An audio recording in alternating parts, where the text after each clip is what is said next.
How are you guys? Leo nataka kuelimisha kidogo. Wakati mwingine kwa hii maisha, especially ukiingia kwa relationship, uset up your interest or your hobbies. Nimeshapatana na mtu, basi maisha yako ni kama imesimama. Sasa umeanza mkondo mwingine. Maisha huwa haisimami.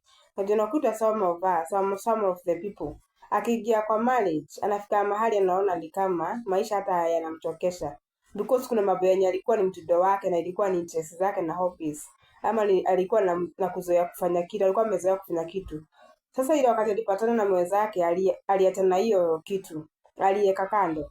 Akachukua na interest za mwenzake zenye hazimbambi. Manake ukibabwa na mtu huwa hubabiki na zenye hata anafanya. So wewe ukipatana na mtu usi-influence mtu ama uforce mtu achana na kitu yenye alikuwa anafanya huko mbeleni, akuchukua na mambo zako, ama na wewe uexpect uache zako na vitu ni kitu ilikuwa inakubenefit in one way or the other, uachane nayo because of the idea ya mtu mwingine. Because tena mimi kinakubaba si kinakubaba. Unakuta mimi kama mimi ni mtu napenda mechi sana, napenda football.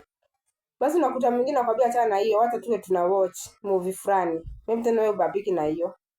Kufurahishwi na anything na kuyu tu na hiyo ball tu. Okay. Ukiwatch tu ball unasikia hata stress zako hata ni kama zimepungua. Continue with it by the way.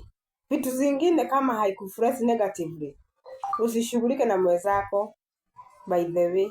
Ati bona nakwambia stop deny. Ukiona mwenzako kitu fulani anakipenda na hakina madhara yote, achana na yeye, wacha mtu continue na maisha yake. Lakini siku hata tumeona maisha ya mtu tutasimama, ukute mtu huko mbele amefika mahali ameona ni kama alipotea njia, anaanza kuregret, anaanza kufeel like hayuko kwa place yenye anafaa kuwa, simply because aliacha kitu yenye ilikuwa ni desturi yake na kitu yenye alikuwa amezoea because of you. Usiforce mtu by the way.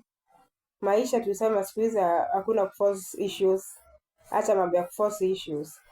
Mtu kama ana kitu yenye ni negative, acha akue. Sawa guys.